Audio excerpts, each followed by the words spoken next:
Nah, alasan kami memilih tema implementasi DHCP server karena DHCP berperan penting dalam jaringan untuk mengatur pembagian alamat IP secara otomatis sehingga meningkatkan efisiensi dan mengurangi kesalahan konfigurasi jaringan.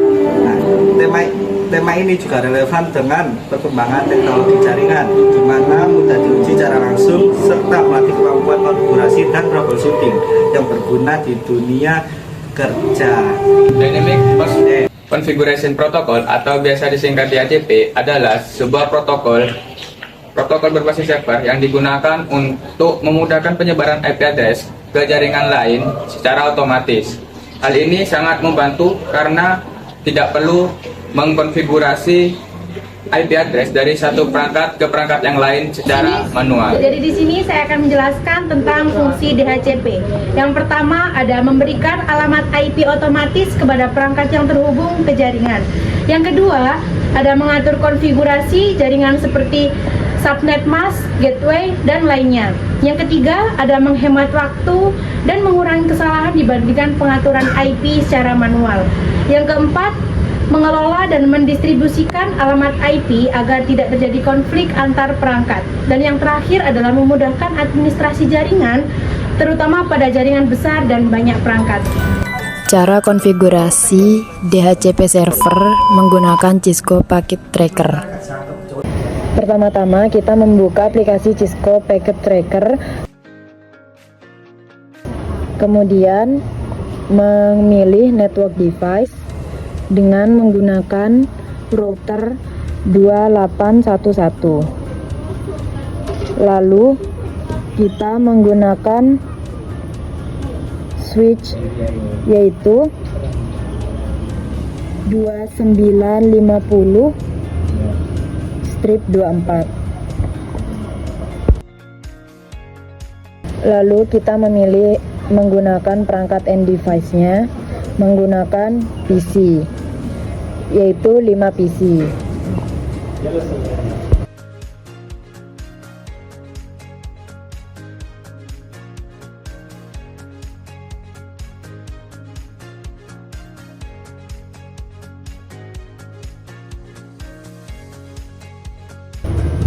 Kemudian memilih connection menggunakan connection copper straight through untuk menyambungkan antara perangkat yang berbeda.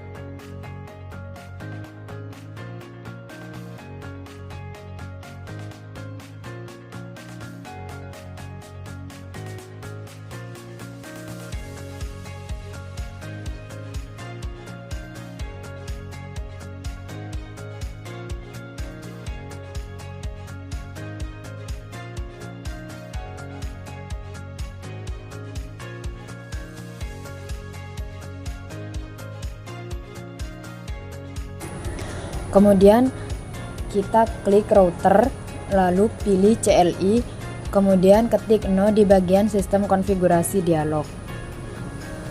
Untuk masuk ke terminal konfigurasi menggunakan perintah CONF spasi T, enter. Kemudian masuk ke interface dengan perintah INT FA 0-0. Kemudian enter. Lalu untuk setting IP address dan subnet menggunakan perintah IP address spasi 192.168.1.1 spasi 255.255.255.0 untuk subnet masknya.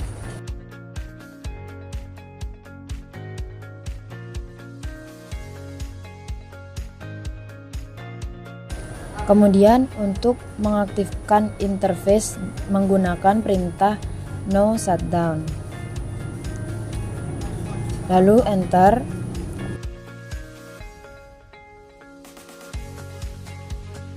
Untuk konfigurasi DHCP pada router, pertama menggunakan DHCP pool INT 0.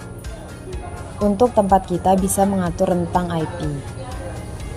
Kemudian, untuk menentukan network dan subnet max dengan perintah network spasi 192.168.1.0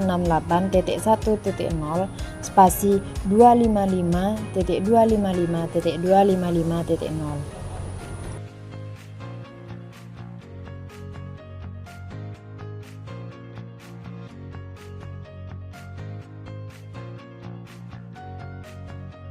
Kemudian, untuk menentukan DNS server untuk mentranslate IP number sebagai nama domain dengan perintah DNS strip server spasi 192.168.1.1.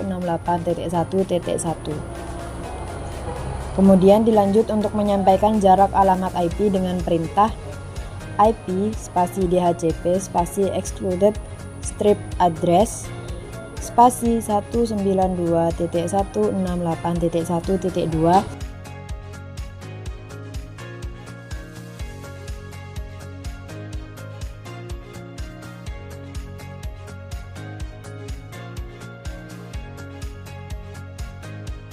spasi 192.168.1.10.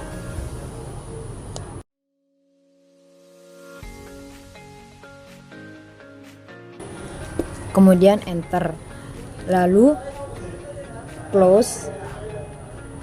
Kemudian untuk mengecek, klik PC, kemudian pilih desktop, lalu klik IP address, kemudian pilih DHCP. Jika sudah muncul tulisan DHCP request successful, maka konfigurasi sudah berhasil.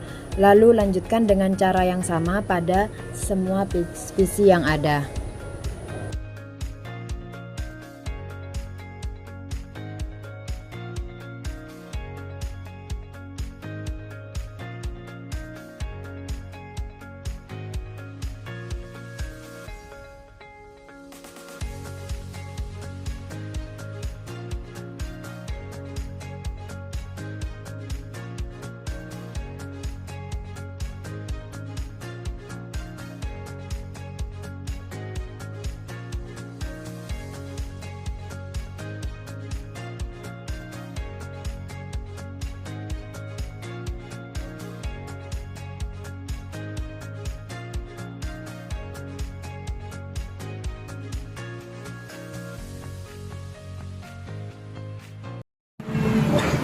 Untuk kelebihan DHCP server, yang pertama itu konfigurasi IP handle, yang dimana mengurangi kesalahan human error seperti IP ganda, mempermudah distribusi IP ke banyak perangkat sekaligus.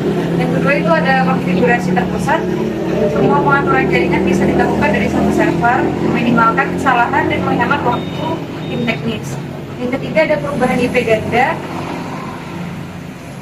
Yang ketiga ada perubahan IP otomatis, IP diperbarui otomatis saat masa sewa habis. IP yang kadaluarsa bisa digunakan kembali.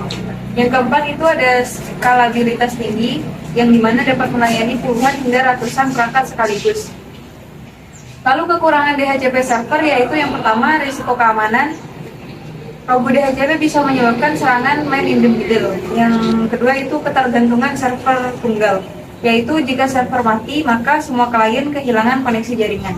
Maka kesimpulan yang dapat saya berikan yaitu implementasi DHCP server sangat penting dalam pengelolaan jaringan komputer karena mampu mendistribusikan alamat IP secara otomatis, cepat, dan efisien. Dengan adanya DHCP, administrator jaringan tidak perlu melakukan konfigurasi secara manual terhadap setiap perangkat, sehingga dapat mengurangi resiko kesalahan, menghemat waktu, dan mempermudah manajemen jaringan terutama pada lingkungan dengan banyak perangkat. Meskipun memiliki kekurangan seperti risiko keamanan dan ketergantungan pada server utama, namun DHCP tetap menjadi solusi yang efektif dalam pengaturan IP modern. Secara keseluruhan, penerapan DHCP server membantu menciptakan jaringan yang lebih teratur, fleksibel, dan mudah dikelola di berbagai skala